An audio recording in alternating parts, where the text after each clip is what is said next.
Current અફેર્સની વધુ માહિતી મેળવવા માટે જોતા રહો અમારી યુટ્યુબ ચેનલ આઈસીઈ રાજકોટ અને અમારી ચેનલને સબસ્ક્રાઇબ કરો અને બેલ આઇકોન પ્રેસ કરો જેથી દરેક નવા વિડીયોની નોટિફિકેશન મેળવી શકો. નમસ્કાર વિદ્યાર્થી મિત્રો, આઈસીઈ ના યુટ્યુબ ચેનલ પર હું હિરેન સાકરિયા આપ સૌનું હાર્દિક સ્વાગત કરું છું. મિત્રો, આજે આપણે જે કરંટ અફેર્સના ટોપિક પર ચર્ચા કરવાના છીએ એમાં પ્રથમ જોઈએ તો છે વલ્લી ચિત્રકલા. તાજેતરમાં આંધ્રપ્રદેશના જે કારીગરો છે એના દ્વારા આ ચિત્રકલાને પ્રોત્સાહિત કરવામાં આવે છે. ઓલરેડી એ વિસ્તારમાં તમે જુઓ તો નીચે દિવાલ હોય, પેઇન્ટિંગ ત્યાં કરવામાં આવેલ છે, પણ એ સાથે એક સમાજના ઉદ્દેશ્યને પણ દર્શાવવાની કોશિશ કરવામાં આવી છે. તો એના ઉપર આપણે ચર્ચા કરવાના છીએ. સેકન્ડ છે વિદિશા મૈત્રા, જે યુનાઇટેડ નેશનની જનરલ એસેમ્બલી છે એની એક કમિટી છે 5મા નંબરની. એક કમિટીમાં વિદિશા મૈત્રાને ચૂંટાયેલ છે, ઇલેક્ટેડ થયેલ છે. તો એ કમિટી શું છે એના ઉપર આપણે ડિસ્કસ કરવાના છીએ. એના પછી ઓપેક પ્લસ, બે એક સંગઠન છે ઓપેક અને એક છે ઓપેક પ્લસ. તાજેતરમાં એક અમેરિકાની એક કંપની છે જેને કોરોનાની વેક્સિન બનાવવામાં ત્રીજા ચરણની અંતર્ગત 90% સફળતા પ્રાપ્ત કરેલ છે. તો એને લઈ અને કંઈક ને કંઈક ઓપેક ને કંઈક લેવા દેવા છે. શું છે એ અંદર હું જણાવીશ, પણ તેના લઈને તેલના જે ભાવ છે ને, ક્રૂડ ઓઇલ, એમાં વધારો આવવાની શક્યતા જણાયેલી છે. અને ચોથો અગત્યનો પોઈન્ટ છે ગૂગલ દ્વારા પ્રભાવિત સ્થિતિનો દુરુપયોગ અંગે તપાસ કરવાનો નિર્ણય સીસીઆઈ દ્વારા આપવામાં આવ્યો છે. હવે પ્રભાવિત સ્થિતિ શું છે, શા માટે ગૂગલ ઉપર તપાસ કરવાના છીએ, એના ઉપર આપણે ચર્ચા કરીશું. પણ મિત્રો, એઝ યુઝ્યુઅલ કે આજનું ડિસ્કશન આપણે શરૂ કરશું એને પહેલા ગઈકાલના બે પ્રશ્ન જોઈએ. તો પ્રથમ છે કે અરવલ્લી પર્વતમાળા ક્ષેત્રમાં નાની નાની નદીઓ દ્વારા જે ઉપજાઉ જમીન ક્ષેત્રનું નિર્માણ થાય છે મિત્રો, એને શું કહેવામાં આવે છે? તો તમે જો આપણે ડ્રો કરીએ રાજસ્થાનનો વિસ્તાર તો કંઈક આવી રીતે થશે. અહીં પશ્ચિમમાં તમે જો તો થારનું રણ આવેલું છે. ગુજરાતના પાલનપુરથી દિલ્હી સુધી અરવલ્લી પર્વતમાળા આવેલી છે, 800 કિલોમીટરમાં ફેલાયેલી છે. હવે આ જે વિસ્તાર છે આ જૂના કાપના મેદાન છે, બાંગર નિર્મિત છે. હવે આમાંથી જે નદીઓ આવે છે, લુણી નદી, નાની નાની નદીઓ, તો એ વિસ્તારમાં અહીંયા થોડો ઘણો સારો એવો કાપ પાથરે છે અને આ વિસ્તાર છે ફળદ્રુપ બને છે. તો એને રોહી ટ્રેક કહેવામાં આવે છે, રોહીના મેદાન છે કહેવામાં આવે છે. તો યાદ રાખજો, રોહી ટ્રેક. ટીમ્બા એ તો પવન દ્વારા નિર્મિત રણપ્રદેશના વિસ્તાર છે. ટીમ્બાની દુઆર આકૃતિ અલગ છે અને ધ્રિયા પણ અલગ છે. યાદ રાખજો, રાજસ્થાનમાં જે આ પ્રકારે ફળદ્રુપના મેદાન બને છે નાના મોટા, એને શું કહીએ છીએ? રોહી ટ્રેક્સ. ખાસ કરીને જે દક્ષિણ પૂર્વ કહેવાય ને, દક્ષિણ પશ્ચિમ, આ દક્ષિણ અને આ પશ્ચિમ, એટલે વચ્ચેની દિશા શું કહેવાય? દક્ષિણ પશ્ચિમ કહેવાય. તો એ દિશામાં આ પ્રકારના મેદાન આવેલા છે, રોહી ટ્રેક. સેકન્ડ છે પ્રશ્ન, તો કે કઈ નદી ચંબલની એકમાત્ર મુખ્ય સહાયક નદી છે જે પશ્ચિમમાં અરવલ્લી શ્રેણીમાંથી નીકળતી હોય? તો મિત્રો, આનો સાચો જવાબ છે બનાસ નદી. આપણે ડ્રો કરીએ તો આ રીતે રાજસ્થાન આવશે મિત્રો. ફરી અરવલ્લી શ્રેણી માં લુણી જે છે એ આપણા તરફ આવે છે, કચ્છના રણમાં સમાઈ જાય છે. ટોન જે છે મધ્યપ્રદેશમાંથી ઉદ્ગમ પામે છે. આ રીતે તમે જો અહીંયા મધ્યપ્રદેશ આવે છે, મધ્યપ્રદેશમાંથી ઉદ્ગમ પામે છે, યુપીમાં જતી રહે છે અને યમુનાને મળે છે. પાર્વતી પણ સેમ છે. હવે જે ચંબલ નદી જે છે, ચંબલ એ રીતે રાજસ્થાનમાં જાય છે અને પછી યમુનાને મળે છે. તો રાજસ્થાનના જે અરવલ્લી પર્વતમાળા છે એના એના પૂર્વ તરફમાંથી ઉદ્ગમ પામે છે. ચંબલની એકમાત્ર સહાયક નદી છે પશ્ચિમમાં, એટલે કે અરવલ્લીની જે પશ્ચિમમાં અરવલ્લીમાંથી, એટલે જે ચંબલ નદી વહે છે. તમે સમજો ખાસ મિત્રો પ્રશ્નને. આ છે ચંબલ નદી છે, તો ચંબલની આ પૂર્વ કહેવાય ને આ પશ્ચિમ કહેવાય. તો ચંબલની પશ્ચિમમાં જે અરવલ્લી પર્વતમાળામાં છે એમાંથી ઉદ્ગમ પામી અને એને મળતી હોય તો એવી એક જ નદી છે, એનું નામ છે બનાસ. તો યાદ રાખો, આનો સાચો આન્સર આવશે મિત્રો બનાસ નદી. એ સાથે જ આજના બે પ્રશ્ન જોઈએ. તો પ્રથમ છે નિમ્નલિખિતમાંથી કઈ જોડી યોગ્ય છે તે જણાવવાની છે. એમાં પ્રથમ છે ચપચાર કૂટ તહેવાર, એ મિઝોરમ રાજ્યનો છે. ખોંગજોમ પરબા ગાથા ગીત જે મણિપુરનું છે અને થાંગટા નૃત્ય સિક્કિમનું છે. તો આ રીતે તમને કહેવાય કે ત્રણ જોડ આપેલી છે, જોડકા આપેલા છે. ચપચાર કૂટ તહેવાર તો કે મિઝોરમ, ખોંગજોમ પરબા ગાથા ગીત તો કે મણિપુર અને થાંગટા નૃત્ય સિક્કિમ. તો આમાંથી કયો સાચું જોડ છે એ કોમેન્ટ કરીને કહેવાનું છે. તમારી સામે ઓપ્શન છે. ઓપ્શન એ છે માત્ર 1, ઓપ્શન બી છે 1 અને 2, ઓપ્શન સી છે માત્ર 3 અને ઓપ્શન ડી છે 2 અને 3. સેકન્ડ ક્વેશ્ચન જોઈએ મિત્રો. તો અષ્ટાંગ માર્ગની સંકલ્પના અંગ છે, એટલે કે અષ્ટાંગ માર્ગનો જે સિદ્ધાંત છે એ શેનું અંગ છે? ઓપ્શન એ છે દીપવંશની વિષય વસ્તુનું અંગ છે, ઓપ્શન બી છે દિવ્યાવદાનની વિષય વસ્તુનું અંગ છે, ઓપ્શન સી છે મહાપરિનિર્વાણની વિષય વસ્તુનું અંગ છે અને ઓપ્શન ડી છે ધર્મચક્ર પ્રવર્તન સૂત્રની વિષય વસ્તુનું અંગ છે. તો જો આ પ્રકારના પ્રશ્નો પૂછાય છે, જૈન ધર્મ અને બૌદ્ધ ધર્મ ઉપરથી લગભગ ને લગભગ પ્રશ્ન હોય જ છે. તો આ રીતે એના કંઈક ને કંઈક જે પણ વસ્તુ જો ઇમ્પોર્ટન્ટ છે એના ઉપર આપણે પ્રશ્ન પૂછતા રહીએ છીએ. તો અષ્ટાંગ માર્ગની સંકલ્પના છે શેનું અંગ છે? આ ચારમાંથી આપણે મિત્રો કોમેન્ટ કરીને જણાવવાનું છે. એ સાથે જ મિત્રો આજનું આપણું ડિસ્કશન શરૂ કરીએ. તો પ્રથમ છે વર્લે ચિત્રકલા. હૈદરાબાદના કલાકાર વારલી ચિત્રકલાનો ઉપયોગ શહેરનું સુંદર બનાવવાની સાથે જ સમાજ જાગૃતિ ફેલાવવા માટે પણ કરી રહ્યા છે. સોશિયલ અવેરનેસ, અલગ અલગ ક્ષેત્રમાં સોશિયલ અવેરનેસ માટે હૈદરાબાદના તમે જો જે પણ કલાકારો છે એ વારલી ચિત્રકલા જે છે એનો ઉપયોગ કરી રહ્યા છે. જો એને આપણે શહેરને સુંદર બનાવવા માટે થાય જ છે કે ભાઈ દિવાલ ઉપર પેન્ટિંગ કરવામાં આવે અને દિવાલ જે છે એને કહેવાય કે સુશોભિત કરી અને શહેર આખું રોમાંચિત કરવામાં આવે છે. એ પ્રકારે શહેર તો સુંદર બનાવાય જ છે, પણ એની સાથે જ હવે શું પ્રયાસ કર્યો છે કે સોશિયલ અવેરનેસ, સમાજમાં જાગૃતિ ફેલાવવા માટે પણ આ પ્રકારના પેન્ટિંગનો છે હવે ઉપયોગ કરી રહ્યા છે. તો મિત્રો વર્લી પેન્ટિંગ વિશે જોઈએ તો સૌથી જૂની ચિત્રકલામાંથી એક માનવામાં આવે છે, ઓલ્ડેસ્ટ છે. તેના સંબંધમાં મહારાષ્ટ્રના વર્લી વિસ્તાર સાથે છે, તેથી તેનું નામ વર્લી રાખવામાં આવ્યું છે. જો એનો સંબંધ મહારાષ્ટ્રનું જે વર્લી ગામ, જે વર્લી ક્ષેત્ર છે એની સાથે રહેલો છે, એટલા માટે એનું નામ શું રાખવામાં આવ્યું છે? વર્લી ચિત્રકલા.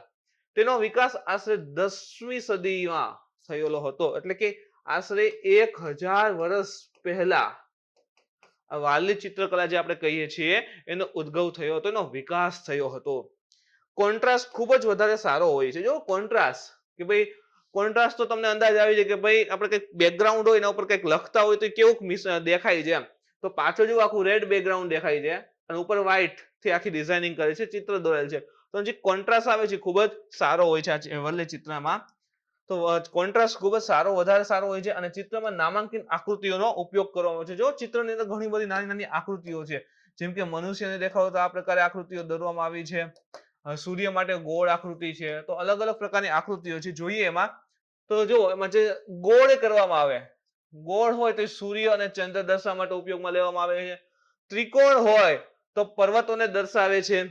પછી ચોરસ હોય તો પ્રધાન વિસ્તાર દર્શાવે છે. જે થીમ હોય એ પ્રકારે દર્શાવવામાં આવે છે.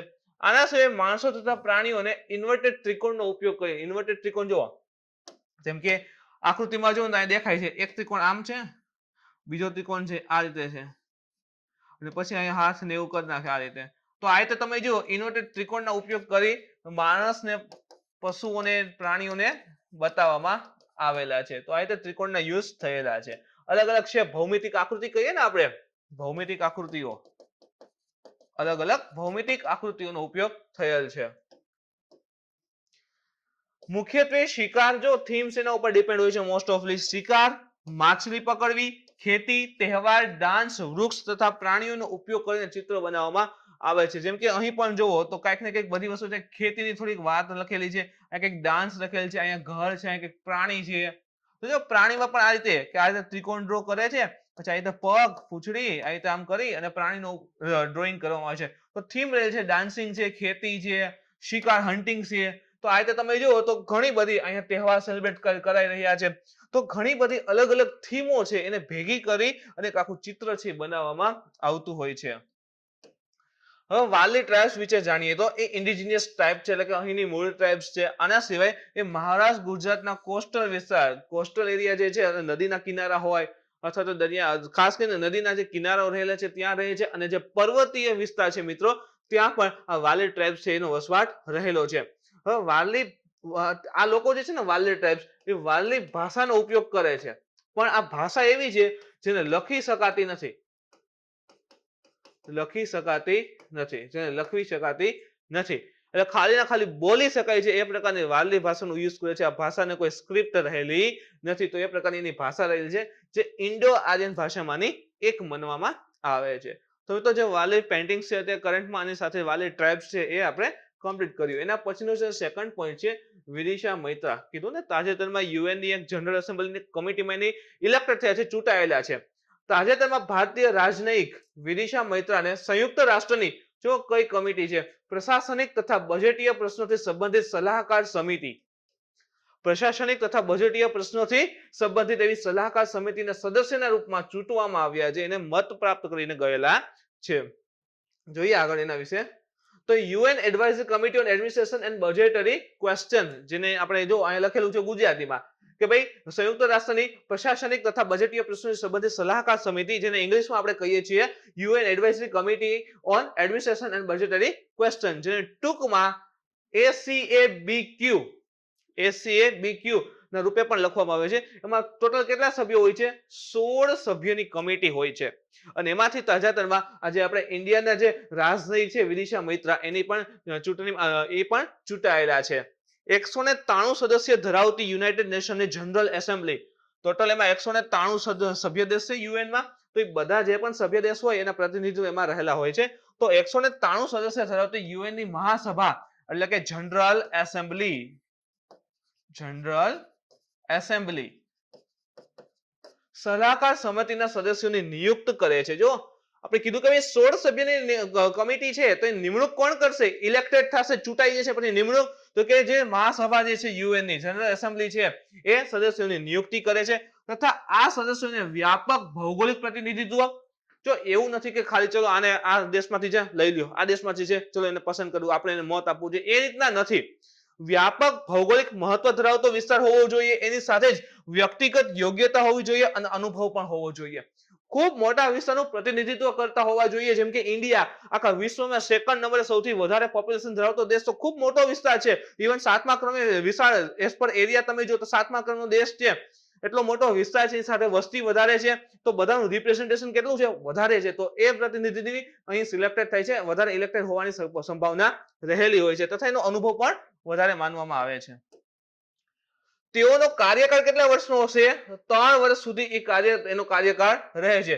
હવે અત્યારે જો તાજેતરમાં જે વિદિશા મૈત્રાની નિમણૂક થઈ છે મિત્રો, એ 1 જાન્યુઆરી 2021 થી એનો કાર્યકાળ છે શરૂ થવાનો છે.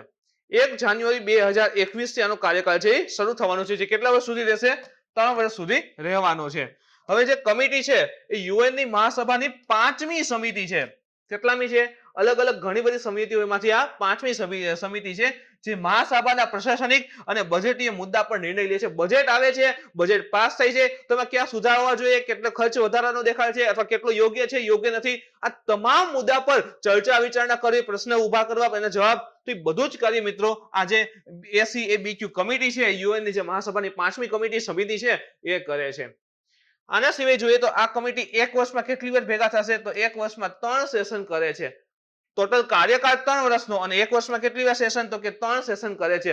હવે કમિટી છે એના પણ ચેરમેન અને વાઇસ ચેરમેન હશે, તો એની નિમણૂક કેવી રીતે થાય? તો કમિટીમાં જે જોયું ને આપણે કે ટોટલ કેટલા સદસ્ય છે? 16 સદસ્ય દેશ છે. તો આ 16 સભ્યો એમાં રહેલા છે. આ 16 સભ્ય છે એ પોતાની રીતે જ અંદર ઇલેક્શન કરી અને ચેરમેન અને વાઇસ ચેરમેનની નિમણૂક કરી લે છે. તો એ પણ યાદ રાખજો કે કોઈ સ્પેશિયલ એના માટેની પ્રોસિજર નથી હોતી કે કમિટીના જે 16 મેમ્બર છે એમાંથી કમિટી પોતે સિલેક્ટ કરી લે છે. તો આ મિત્રો વિદિશા મૈત્રાની તાજેતરમાં જે નિમણૂક થઈ છે એના ઉપર એક વાત કમ્પ્લીટ થઈ છે. યાદ રાખજો, કારણ કે જો આ પ્રકારની કમિટીમાં તમે જો આખા 193 દેશ છે એમાંથી 16 સભ્યોની નિમણૂક થાય છે, અને એમાં ઇન્ડિયાનું રિપ્રેઝન્ટેશન છે, તો ઇમ્પોર્ટન્ટ તો બને છે. એના પછીનો અગત્યનો મુદ્દો છે ઓપેક પ્લસ. જોઈએ ઓપેક પ્લસ શું છે અને ઓપેક. તો મિત્રો તાજેતરમાં કરંટમાં શા માટે છે? કોવિડ-19 ની વિરુદ્ધ એક અત્યધિક પ્રભાવિત ફાઇઝર વેક્સિન, યાદ રાખો કરંટમાં જ છે, એના ઉપર પણ હું તમને જણાવી દઈશ. ફાઇઝર વેક્સિન ની એક આવવાની ખબર તથા સાઉદી અરબ દ્વારા બજારને સંતુલિત કરવાના હેતુ ઓપેક પ્લસ ને તેલ નિકાસની સમજોતાને સમાયોજિત કરવાનું આશ્વાસન પછી તેલની કિંમતમાં જે છે ઉછાળો આવ્યો છે. જોવો બે વસ્તુ, એક તો શું કહે છે કે જે સાઉદી અરબ છે, સાઉદી અરબે શું કહ્યું છે તો કે ઓપેક પ્લસ, બે વસ્તુ છે, એક છે ઓપેક અને એક છે ઓપેક પ્લસ, બંનેમાં અલગ અલગ દેશો છે. તો ઓપેક પ્લસ જે છે, હવે સાઉદી અરબ ઓપેક નો સભ્ય છે, અને ઓપેક પ્લસ જે છે મિત્રો તમે જો એનું જે સંગઠન જે છે, એનું જે આયોજન હોય એને તમે જો તો કે આશ્વાસન આપેલું છે કોને? સાઉદી અરબ દ્વારા. તો એના માટે ઇમ્પોર્ટન્ટ બની ગયું છે. અને સેકન્ડ, ઓઇલના ભાવ જે છે એ વધવાના જેવી શક્યતા છે કે કિંમતમાં ઉછાળો આવ્યો છે. શા માટે? તો કે કોરોનાની એક પ્રભાવશાળી વેક્સિન ફાઇઝર વેક્સિન આવવાની ખબર આવી છે. ફાઇઝર વેક્સિન, હવે શું છે એ હમણાં જણાવી દઈશું, પણ યાદ રાખો કે કોરોનાની એક પ્રભાવશાળી વેક્સિન અને જે ઓપેક પ્લસ છે એનું જે મીટિંગ છે, એનું જે સંગઠન છે, એને સાઉદી અરબ દ્વારા આશ્વાસન આપવામાં આવ્યું છે. તો બે અલગ અલગ સંગઠનો પણ જો થોડા નજીક આવતા એ પ્રકારનો આભાસ થઈ રહ્યો છે. તો એના લીધે કિંમતમાં શું થયું છે, ઓઇલની જે કિંમત છે એમાં ઉછાળો આવ્યો છે. જોઈએ મિત્રો પહેલા તો ઓપેક પ્લસ વિશે. ઓપેક પ્લસ જે છે એ કાચા તેલના ઉત્પાદન કરનાર દેશોનું એક ગઠબંધન છે. કાચું તેલ એટલે કે જે ક્રૂડ ઓઇલ કહીએ એનું ઉત્પાદન કરતા જે પણ દેશ છે એનું એક ગઠબંધન છે, જેને 2017 ગઠબંધન છે 2017 થી તેલ બજારમાં કરવામાં આવતી આપત્તિઓમાં સુધાર કરી રહ્યું છે.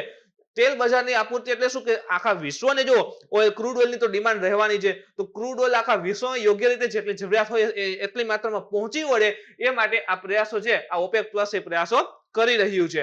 ઓપેક પ્લસ દેશમાં કયા કયા દેશ છે? જો એક તો છે Azerbaijan, Bahrain, Brunei, Kazakhstan, Malaysia, Mexico, Oman, Russia, Sudan અને દક્ષિણ સુદાન.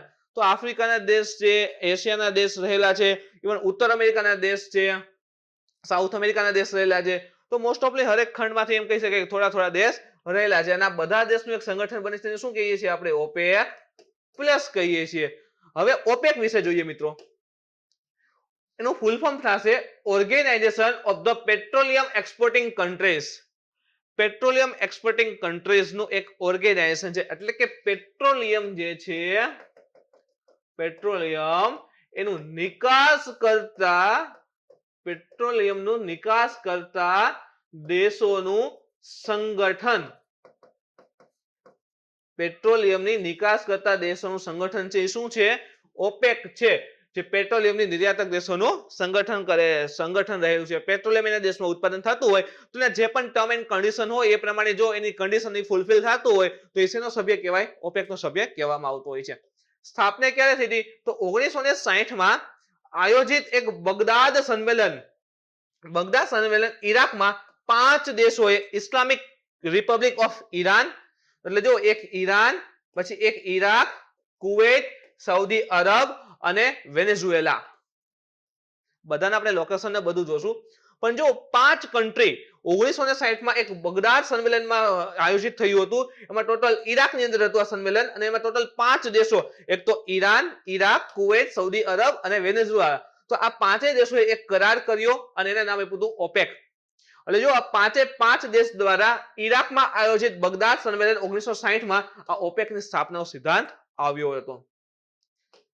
જોઈએ અત્યારે કેટલા કન્ટ્રીઝ છે, અત્યારે કયા કયા સભ્ય દેશ છે. તો એક તો મિત્રો જોઈએ તો આ વિસ્તાર છે ઈરાન, પછી અહીંયા આવે છે કુવૈત. આટલો એવો નાનો એવો ભાગ છે આ ઈરાન, પછી આટલો નાનો અમથો ભાગ છે કુવૈત, પછી આ નાનો એવો ચોકઠું છે એ છે કતાર, પછી એક છે આ જે પેનિન્સ્યુલા રહેલો છે એ છે યુનાઇટેડ અરબ એમિરેટ્સ, પછી આખો આ મોટો વિસ્તાર દેખાય છે મિત્રો એ છે સાઉદી અરબ, અને આ જે ભાગ દેખાય છે એ છે ઈરાક. આના સિવાય જો આફ્રિકાના દેશ જોઈએ તો આફ્રિકાના ઉપર તરફનો એક દેશ છે એનું નામ છે લિબિયા. અત્યારે આ દેશ પણ સમાવેશ નામ છે અલ્જીરિયા. જો જલજીરા નથી, અલ્જીરિયા. પછી તમે જો તો આફ્રિકાનો હજી એક દેશ છે નાઇજેરિયા. આના સિવાય કોસ્ટ ઉપર હજી છે ગેબોન અને એક છે અંગોલા. આટલા દેશ રહેલા છે. હવે દક્ષિણ અમેરિકા ખંડમાં આવીએ તો ઉપર તરફનો એક દેશ એનું નામ છે વેનેઝુએલા અને એક છે ઇક્વાડોર. ઇક્વાડોર મિત્રો ઇમ્પોર્ટન્ટ છે, જે વિવિધતા છે ને ખૂબ વધારે છે. જો આ ઇક્વાડોરમાં કેવું છે કે આ રીતે ધારો કે એક દેશ છે, આ દેશ રહેલો છે ઇક્વાડોર.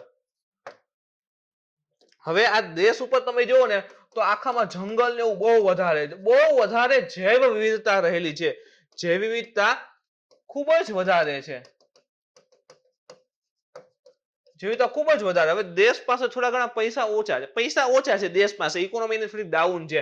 પણ હા, એક વસ્તુ છે, આ દેશ પાસે પેટાળમાં પેટ્રોલિયમ ખૂબ જ વધારે છે. તો આ દેશ શું કરે છે કે ધમકી આપે કે ભાઈ અમને બધા મદદ કરો, નકર આ જે ખૂબ વધારે જૈવિકતા છે ને અમે ઉડાડી દેશું અને આખો વિસ્તાર ક્લિયર કરી અને પેટાળમાંથી જે પેટ્રોલિયમ છે બહાર કાઢી વેચીને પૈસા કામશું.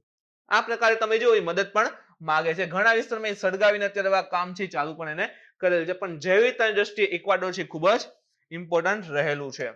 તો અત્યારે મિત્રો આટલા ઓપેકમાં સભ્ય દેશ રહેલા છે.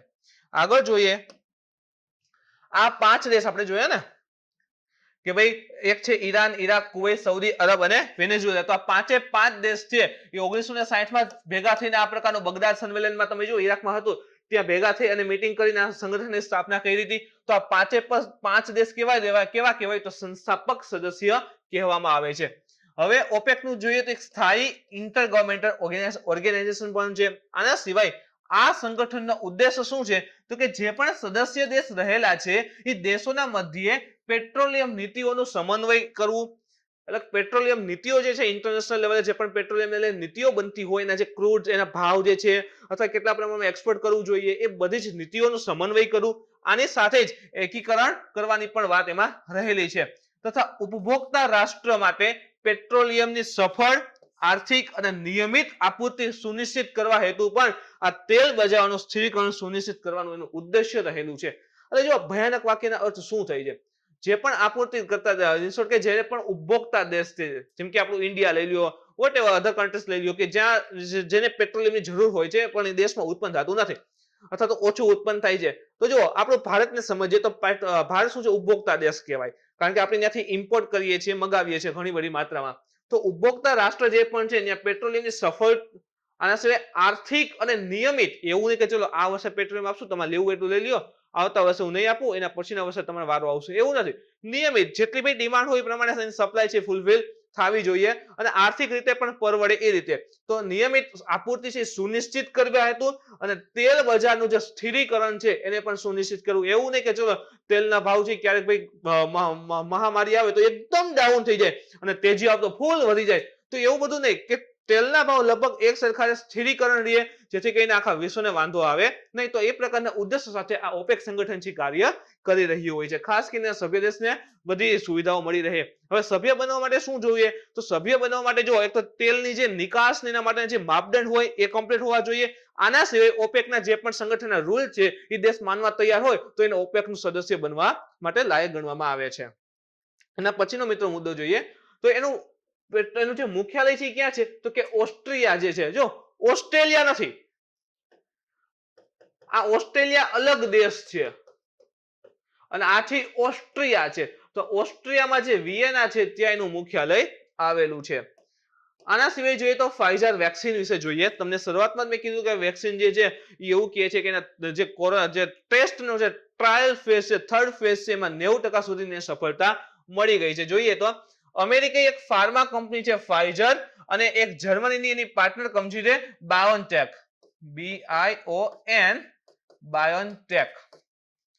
બાયોએનટેક. તો અમેરિકાની ફાઇઝર કંપની અને જર્મનીની એની જ એક પાર્ટનર કંપની છે બાયોએનટેક એ દાવો કર્યો છે કે તેના દ્વારા સંયુક્ત રૂપે વિકસિત કોરોના વાયરસની જે વેક્સિન છે એ ત્રીજા ચરણના ટ્રાયલમાં 90% પ્રભાવી રહી છે. 90% સુધી સફળતા રહેલી છે આવો એને દાવો કર્યો છે. હવે જો આના ઉપર પરીક્ષણ થઈ રહ્યા છે અને જો સફળ થશે કે ખરેખર જો 90% ઇફેક્ટ આપતું હશે તો આખા વિશ્વમાં એની જે ડિમાન્ડ આખા વિશ્વમાં એની જે છે વસ્તુ આ જે વેક્સિન છે એ ફૂલફિલ કરવામાં આવશે બધાને ધીરે ધીરે ઉત્પાદન કરીને આપવામાં આવશે. પણ અત્યારે એવું કીધું છે કે 90% સુધી પ્રભાવી છે પણ એના એક્સપેરિમેન્ટ હજી ચાલુ રહ્યા છે. પણ આને લઈને કેટલાક પડકાર પણ છે જેમ કે આને ખૂબ જ ઠંડા વિસ્તારમાં એમાં સ્ટોર કરવામાં આવે છે કિંમત થોડીક વધારે છે. આના સિવાય તમે જો તો ઘણા બધા હજી પડકાર રહેલા છે. પણ જ્યારે એમ આવશે કે ના ભાઈ ખૂબ વધારે પ્રભાવી બની ગઈ છે ત્યારે આપણે વધારે ડીપમાં જશું. પણ હા અત્યારે વેક્સિન કરંટમાં આવી ગઈ છે તો ફાઇઝર વેક્સિન શું છે તો એનો અંદાજ હવે આવી જવો જોઈએ. આગળ જોઈએ ચોથો અગત્યનો મુદ્દો છે મિત્રો ગૂગલ દ્વારા પ્રભાવી સ્થિતિનો દુરુપયોગ અને એના ઉપરની તપાસ. જોઈએ તો તાજેતરમાં ભારતીય પ્રતિસ્પર્ધા આયોગ કોમ્પિટિશન કમિશન ઓફ ઇન્ડિયા યાદ રાખો ભારતીય પ્રતિસ્પર્ધા આયોગ જેને આપણે CCI પણ ટૂંકમાં કહીએ છીએ એના દ્વારા જે ગૂગલ પે છે ને આપણે જીપે યુઝ કરીએ છીએ ગૂગલ પે ના સંદર્ભમાં પોતાની પ્રભાવી સ્થિતિ જેને ડોમિનન્ટ પોઝિશન પણ કહેવાય છે એનો દુરુપયોગ કરવા માટે ગૂગલ વિરુદ્ધ તપાસનો આદેશ આપ્યો છે. ગૂગલ વિરુદ્ધ જે ગૂગલનું જીપે છે આપણે કહીએ ને ગૂગલ પે એને લઈને એને પ્રભાવી સ્થિતિ ડોમિનન્ટ પાવરનો દુરુપયોગ કર્યો છે અને આ કિસ્સામાં તમે જો તો CCI દ્વારા તપાસનો આદેશ આપવામાં આવ્યો છે. હવે આખો ઇશ્યુ શું છે જોઈએ તો ગૂગલ પોતાની પ્રભાવી સ્થિતિનો દુરુપયોગના ઘણા ઉદાહરણો આપેલા છે. ઘણી જગ્યાઓ એને કાર કર્યો છે સ્થિતિ છે. હવે જો બજારમાં ગૂગલ એને પાવરફુલ સ્થિતિ બનાવી રાખી છે તો આ સ્થિતિનો દુરુપયોગ કરે છે. જેમ કે જોઈએ તો એન્ડ્રોઈડ ના સ્માર્ટફોન જે ખરીદે છે એમાં પહેલેથી જ ઓલરેડી ગૂગલ પે ઇન્સ્ટોલ કરેલું આવે છે. શા માટે શું કામ એ પહેલેથી ઇન્સ્ટોલ કરેલું આપે છે? તો કે એની પ્રભાવી સ્થિતિ છે એનો ફાયદો લે છે. સેકન્ડ થિંગ કે એપના માધ્યમથી પેમેન્ટ માટે ડેવલપર્સ દ્વારા પેમેન્ટની કાર્યના રૂપમાં ગૂગલ પે નો ઉપયોગ કરવામાં આવે છે. તો જો ડેવલપર્સ જે છે એ પેમેન્ટ માટે એના જે પેમેન્ટના જે કોઈ પણ પ્રકારના કાર્ય કે એનો પેમેન્ટ જે છે એના રૂપમાં ખાસ કરીને ગૂગલ પે નો જ ઉપયોગ કરવામાં આવે છે. શા માટે એવું કરે છે? એટલે કે તમે જો આના ઉપર અહીંથી ગૂગલ પે દ્વારા એને પૈસા ટ્રાન્સફર કરવાનું ફરજિયાત હોય છે કે આનો જ ઉપયોગ કરી અને તમે પૈસા ટ્રાન્સફર કરો, અધરવાઇઝ નહીં થાય. આના ઉપર તમે જો પૈસા ટ્રાન્સફર કરશો એટલે એનો જે અમુક ટકા જે પૈસા હોય છે એનું જે ટેક્સ લેવાતો હોય છે એ ગૂગલ પે લે છે. તો આ પ્રકારે તમે જો તો ગૂગલ જે છે એની જે સ્થિતિ રહેલી છે બજારમાં એનો એ શું કરે છે? દુરુપયોગ કરી રહી છે. CCI નું માનવું છે કે ગૂગલે પ્રતિસ્પર્ધા અધિનિયમ જે છે 2002, જો અધિનિયમ છે યાદ રાખો, પ્રતિસ્પર્ધા અધિનિયમ 2002 અને એની ધારા 4 જે રહેલી છે એની જે વિભિન્ન જોગવાઈઓ છે એનું ઉલ્લંઘન કર્યું છે. જે પ્રભાવી સ્થિતિ છે એને લઈને જે અધિનિયમ છે પ્રતિસ્પર્ધા અધિનિયમ 2002 અને એની ધારા 4 એનું ગૂગલ દ્વારા છે એની જે પણ જોગવાઈ છે ધારા 4 ની એનું ગૂગલ દ્વારા એનું ઉલ્લંઘન કરવામાં આવ્યું છે, જેથી કરીને તપાસના આદેશ છે આપવા અનિવાર્ય થઈ ગયા છે. હવે ધારા 4 માં એવું શું લખ્યું છે કે ધારા જે 4 રહેલી છે પ્રતિસ્પર્ધા અધિનિયમ 2002 ની એમાં લખેલું છે કે કોઈ પણ કંપની દ્વારા બજારમાં પોતાની જે સ્થિતિ છે એને મજબૂત સ્થિતિનો દુરુપયોગ કરવા સંબંધિત રહેલી છે. કોઈ પણ કંપની હોય બજારમાં જે સ્થિતિ રહેલી છે, હવે એ મજબૂત જે સ્થિતિ રહેલી છે એનો દુરુપયોગ કરે છે તો આની જે પણ જોગવાઈઓ છે એનું ઉલ્લંઘન છે માનવામાં આવશે. તો આ રીતે એની જે પણ ધારા 4 છે અને વિભિન્ન જોગવાઈ છે એનું ગૂગલ દ્વારા તમે જુઓ તો ઉલ્લંઘન કરવામાં આવેલ છે, જેથી કરીને તપાસ કરવી અનિવાર્ય થઈ ગઈ છે. હવે CCI ઉપર પણ એક નજર કરીએ તો ભારતીય પ્રતિસ્પર્ધા આયોગ વિશે. તે એક સ્ટેચ્યુટરી બોડી છે, એટલે કે સ્ટેચ્યુટ થી બનાવવામાં આવેલું છે. બંધારણમાં લખેલું નથી કે ભાઈ ચલો CCI નું ગઠન હોવું જોઈએ, આવું સ્ટેચ્યુટ પ્રમાણે એને બનાવવામાં આવેલ છે. જેનું ગઠન પ્રતિસ્પર્ધા અધિનિયમ 2002 કીધું ને, સંસદ દ્વારા એક એક્ટ લેવામાં આવ્યો હોય, એ એક્ટ દ્વારા આનું ગઠન કરવામાં આવેલું હોય. તો સંસદ દ્વારા એક હતો કે પ્રતિસ્પર્ધા અધિનિયમ 2002 એની જોગવાઈઓને યોગ્ય રીતે લાગુ કરવા માટે 2003 માં આજે CCI કહીએ છીએ ભારતીય પ્રતિસ્પર્ધા આયોગ એનું જે નિર્માણ કરવામાં આવેલું હતું. એટલે બંધારણમાં ક્યાંય ઉલ્લેખ નથી, પણ જે પણ પ્રતિસ્પર્ધા અધિનિયમ 2002 છે જે અધિનિયમ રહેલો છે એની જે પણ જોગવાઈઓ છે એ જોગવાઈઓ વ્યવસ્થિત લાગુ પડે એ અર્થથી 2003 માં CCI ની સ્થાપના થયેલ છે, CCI નું નિર્માણ થયેલું છે. મુખ્ય કાર્ય શું છે તો કે એવી પ્રથાઓને સમાપ્ત કરવાનું છે જેનું બજારની પ્રતિસ્પર્ધા અને સંવર્ધન શક્તિ પર પ્રતિકૂળ અસર પડતી હોય. ટોટલી આ પ્રકારની જે પણ ગતિવિધિઓ છે, એવી પ્રથાઓ રહેલી છે જેની બજાર ઉપર નેગેટિવ ઇમ્પેક્ટ જાય છે, એ બધી પ્રથાઓનું શું કરવું છે? સમાપ્ત કરવાનું એનું જે લક્ષ્ય રહેલું છે. આયોગ વિશે જોઈએ તો એમાં કુલ કેટલા સદસ્ય હશે તો કે ટોટલ 7 સદસ્ય છે. હવે 7 માંથી એક હશે એ કોણ હશે? અધ્યક્ષ હશે અને બાકીના 6 અન્ય સદસ્ય હશે. નિયુક્તિ કોણ કરશે તો કે કેન્દ્ર સરકાર દ્વારા કરવામાં આવશે. તો CCI માં યાદ રાખો ટોટલ 7 સદસ્ય છે, 7 માંથી એક જે છે એ અધ્યક્ષ હશે અને બાકીના 6 અન્ય સદસ્યો હોય જેની નિમણૂક કેન્દ્ર સરકાર દ્વારા છે એ કરવામાં આવતી હોય છે. તો મિત્રો આજનું જે કરંટ અફેર્સ જે હતું અહીં સમાપ્ત થાય છે. આજના લેક્ચરમાં જો તમને કોઈ પણ પ્રકારનો ડાઉટ હોય, પ્રશ્ન હોય તો તમે કોમેન્ટ કરીને પૂછી શકો છો. આજનો વિડીયો મિત્રો ગમ્યો હોય તો લાઈક કરો, શેર કરો, તમારા મિત્રો સુધી પહોંચાડવા માટે કોશિશ કરો. કાલે ફરી મળીશું નવા ટોપિક સાથે. Thank you.